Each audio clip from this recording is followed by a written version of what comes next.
So now that we see how important a brand is at creating perceptions of quality, let's get into some of the inner workings of a brand and talk about the different elements of the brand. And let's start with, how do you choose a brand name? But first, let me define what the different elements are. So there's a variety of brand elements that can be chosen. You can use some, not use others. And they will totally identify or enhance the brand awareness. And if you choose them right, they can help facilitate the formation of strong, favorable, and unique brand associations. And so the things we'll talk about are the brand name, which is the first one, the anchor, different brand logos, symbols, brand characters, packaging, brand slogans, and brand colors. When you're looking at all of these brand elements, you got to ask a couple of questions. First of all, you have to make sure all the brand elements work together to create a unique identity for the product and service. So make sure that everything you've chosen is of one thought, one belief, and work together in unison. And the second thing to think about is, if people see the brand elements or whatever you do create for that brand identity independent of the product, what would people think of just that brand label? And so think about those kinds of things in general as we discuss some of the more tactical issues of choosing these different brand elements. And when we consider each of the different ones, and I'll go over all of them in various detail, not some of them are more obvious or more, you can figure them out for yourself more easily than others. But when you think about all of them, you should think about these criteria for choosing a good one. The first thing, when you think about choosing different brand elements, you really want them to be memorable. You want people to be able to recognize it very easily, and you want them to remember what they've seen. The other thing you want to have happen when you choose these elements is that they're meaningful. And they can be meaningful in two different ways. One, in a descriptive way, which is how do they describe the attributes of the product or the benefit of the product or the customer segment. And the other thing that we're looking at is, remember, this brand label is forming a perception. So you also want these brand elements to work together to persuade the customer of something, usually of something positive. The other thing you're thinking about is how they look. And you want them to be fun, interesting, aesthetic. You want it to be rich visual imagery. And you also, if you have visual and verbal imagery, you have to think about how those two things work together. Again, you want a congruent, unified vision here. Another thing to think about, and this is very important, is, can you protect your identity? There's two ways to protect it. One is legally.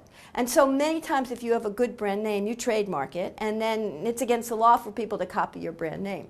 But there's other things that are more subtle, and remember I told you about that perception of similarity. People may not be copying exactly what you do, but they may do something that looks similar, and they can kind of steal your identity by just looking similar. And so you not only want to have legal protection, but you want to try to identify a brand image and brand elements that work together that are hard to copy, so that you have some sustainable competitive advantage in addition to the legal protection that you may have. When you're thinking about this brand, remember, it's very expensive to create a strong brand name, and it's an extremely valuable asset. And so the other thing you want to think about is, how adaptable is this brand name to stay modern? Times change, consumers' tastes change, competition changes. And so you don't want a brand name that's it's so static that it can't adapt with changing times, and it's not flexible, and it's not updatable.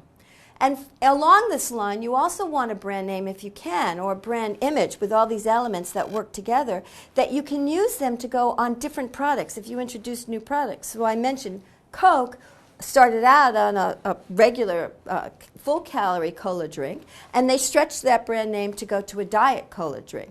So you want to think of brand images that can go not just on your initial product, but could perhaps go on other products in the future as the company grows.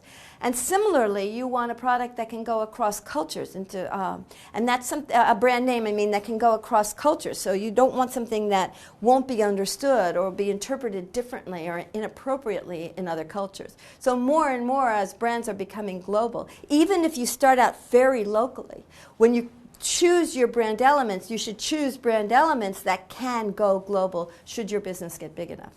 And each element in thinking about this brand image are going to play a different role in creating those overall perceptions. They all have different strengths and weaknesses, but you really want to think about how you can use them strategically to achieve some kind of balance and overall impact. And again, as I mentioned before, they have to work together to form a unique, consistent image. So let's look at some of the different brand elements and just think about, on the face of it, what some of the advantages and disadvantages are. If we start out, the name is obviously crucial. It's the anchor, and it's very, very important that you can choose a good brand name. Sometimes there's legacy brand names, and you have a great deal of awareness with a particular brand name, and maybe it wasn't the best one to choose, but you have to use some of the other ones to build it up. For example, the brand name Aflac or Geico. Both of those were brand names that were acronyms. They actually weren't such great brand names because they don't have the advantage of a good brand name of being quick, easy to process, easy to remember. And in both of those cases, the marketers used other elements to help with the brand name. So Aflac came up with the duck image, and Geico came up with the gecko image, so that you could kind of remember those brand names better. But if you can choose it in the beginning, it's better to choose one that's easy to process and recall. Because the disadvantage of a brand name is once you bring up that or develop that brand awareness and people really understand what it is, it's pretty difficult and expensive to change. It's not impossible, but a lot of the whole brand imagery is really anchored on the name. So the name, and I'm going to spend some time thinking about that going forward, is extremely important to think about. Once you have a brand name, then you can start thinking about logos and symbols like the Nike swoosh or McDonald's arches. These are attention-getting. They can be emotional. They can reinforce any of your brand identity. But again, symbols and logos can get out of date. They can be ambiguous. They can be interpreted differently across cultures. So you, again, just have to think about how those work. Not all brands have a character, but a character, if you do have one, can be very quick, very attention-getting. Think about what happens if you see Mickey Mouse on something. I mean, that's a world-famous character, recognized everywhere, and people understand it's fun, it's kids, it's exciting. And so characters can work very well, but they can get outdated, or they can be culturally bound. And certainly not all brands have a character. A slogan and a jingle, if it's done well, gives you a few more words and can give you music to add to the brand element, so it can be used to convey meaning. Nike's Just Do It is an extremely strong slogan that adds to the Nike brand name. But again, sometimes it's difficult to translate. Sometimes if you do jingles, musical tastes are different and not everybody likes it. Some people think some of these jingles are annoying. So there's advantages and disadvantages. Packaging also is extremely advantageous, and I'm going to show you some examples of brands that were built on their package design. And we go back to this notion of perceptions. There's a lot of research that shows, and I'm going to talk about that people form perceptions of the quality of the product not by the product itself, but by the package it's in. So this has a very, very strong effect on creating perceptions. The difficulty with packaging is many times you don't control how it ultimately reaches the consumer. So the manufacturer builds a product in a package, but then it's the channel or the retailer that delivers that package to the consumer. So for example, if you want the package oriented in a certain way, like front on, it may not appear that way on the shelf. Or if it's supposed to be refrigerated, it may not be at the right temperature, etc. So the problem with packaging is that there's these channel issues. But all of these elements have advantages and disadvantages. As you choose them strategically, they can work very well to create a very strong brand image. Let's look specifically at this notion of brand names. Now, the brand name is extremely important for many, many audiences. Obviously, and what we've been focusing on here, it matters to consumers and customers. And it can, as I mentioned before, seriously affect the likelihood of purchase. It also affects people who work for you, for employees. So that you really want to do branding externally to your market, but internally to your employee base too. People can be very proud of the company they work for. And the reputation and brand name of the brand may make it easier or harder to hire people, to retain people, and may affect their morale and productivity. It also, the brand name affects growth opportunities. Like I mentioned, if the brand name is not adaptable and not transferable, it may be difficult for the firm to go into new markets or to go into different products. And so it affects the growth potential of the firm. And it affects investors. So just investors are people too, and they can be very much affected without even realizing it by the brand name and using the value of the brand name to infer make inferences about the merits and strength of the firm as an investment opportunity. So the brand name matters a lot in lots of different ways. So what are the different types of brand names? There's lots of examples, and I'll just go through this kind of quickly. We can look at this chart here. You know, there's a descriptive brand name where it just basically describes the product or service. Lean Cuisine is like that. It's about non-fattening food. You know exactly what the product is by the brand name. There can be brand names that are metaphors that represent some kind of symbolism, like Nissan's Infiniti. A lot of the legacy brand names are based on people's names. So Ford or Ralph Lauren, those are real people, and the brand name was chosen because it's based on a particular person. Sometimes there's brand names where the word means something, but it's not really clear how it applies to the product. Apple's a great example of that kind of. Or Camel. What are those? Those are brand names. You know what the words mean, and now certainly they're very famous brand names, so you understand what they are. But they really don't have any direct connection with the product. Then there can be brand names that are altered. They kind of sound like they're a real word, but actually they're not. Like Lucent or Spotify. You kind of have a sense what those brands mean, and you think you know what those words are, but they're not real. Or you can have a new word that's created by blending together two other words. Facebook is a great example of that. That's not a real word, but you know what it is, a book of faces. And then, of course, there can be invented words that are not at all real, and you have no idea what it means, and you can't even guess, like something like Exxon. Let me give you just 3 examples of some modern brand names that follow all of these things. And you can see these brand names were extremely strong choices, and they worked very, very well, and they're all very different. So I'll start with Richard Branson's Virgin. He explains that the origin of that brand name was when he was 15. He was sitting in a room with other 15-year-olds, and they were trying to think of a name for a record company. And a couple of the girls said, well, we're all virgins here.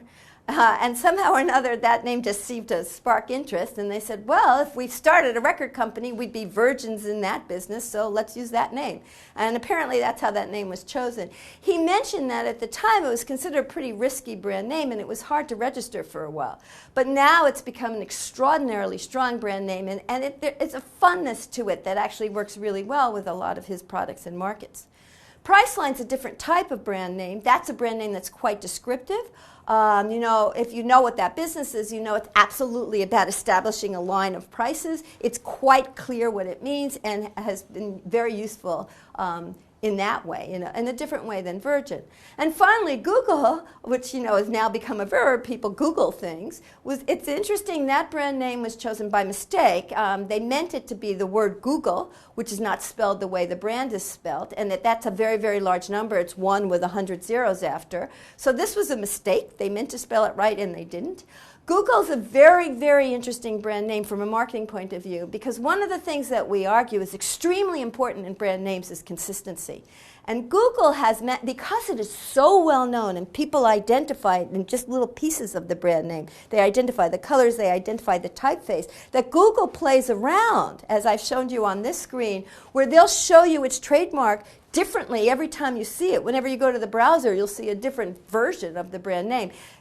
That's a sign of an extraordinarily strong brand name that has very, very high brand awareness, that you can see it even when it's not exactly the same every single time.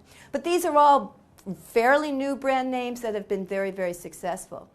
When you look at new startups now, a lot of the trend in the new startups, and there was a recent Wall Street Journal article about this, the new startups are making up brand names. And so a lot of the new businesses come up with brand names that are just these invented words like Miblio or Kaggle or Showdog or Zarly. You don't even know how to pronounce some of these words.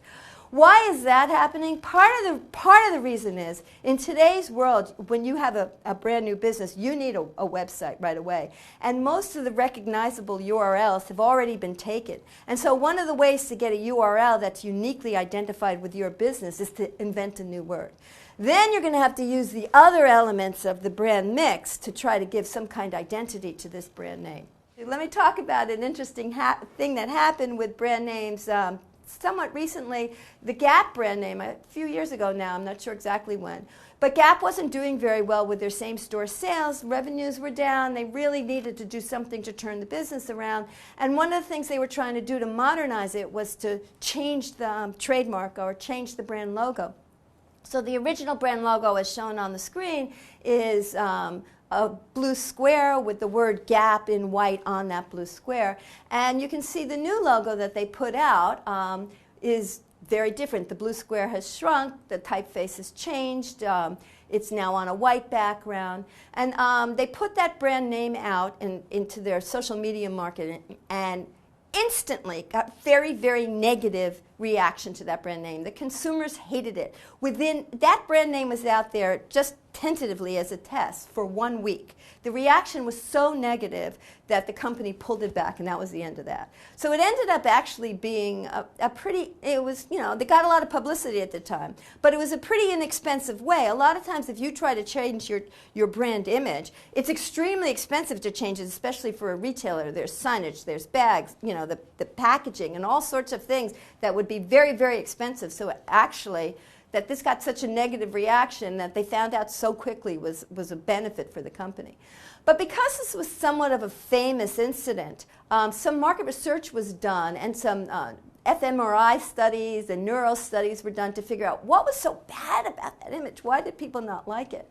And there's a couple things that they identified that when I show you, you can see make sense. One of them is if you have visual and verbal things in conflict with each other, people read the visual first.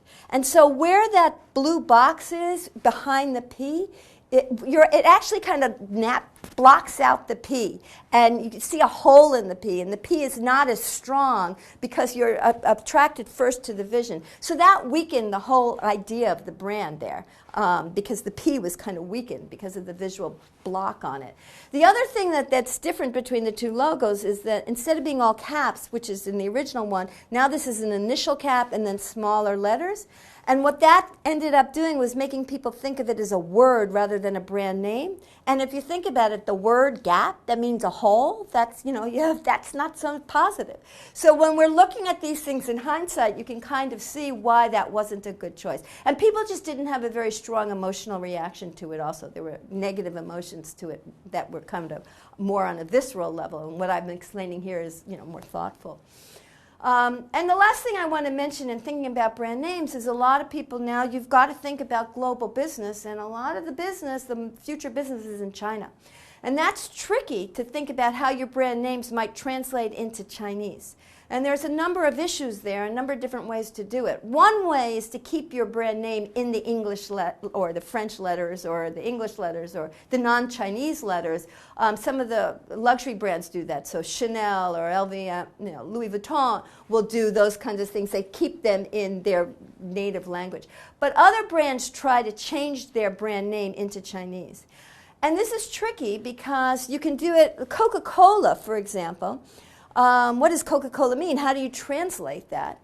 And if you just go and look for the Chinese characters that kind of sound like Coca-Cola, well, the characters themselves may mean something. So when Coca-Cola first did that and tried to pick Chinese characters that sounded like Coca-Cola, it had a very bad brand meaning, and they had to take that one off the market. The one they currently have means tasty fun, so it kind of sounds like Coca-Cola, and it means something that at least makes sense with a drink. Reebok did the same kind of thing. The Chinese characters that they chose kind of sound like Reebok, and it means quick steps, which again makes sense. Colgate did something different. Colgate picked Chinese characters that they thought was consistent with their brand image, which meant superior cleanliness. And then the Chinese characters, if you said them, didn't sound very much like the word Colgate. And Cadillac did it the opposite way. They took Chinese characters that sounded like Cadillac, but they didn't mean anything in Chinese. So when you're translating to a very, very different language, and an important language like China because of the size of the market, there are some big issues, and there are a lot of agencies now that are developing to help you choose a name that will make sense in China.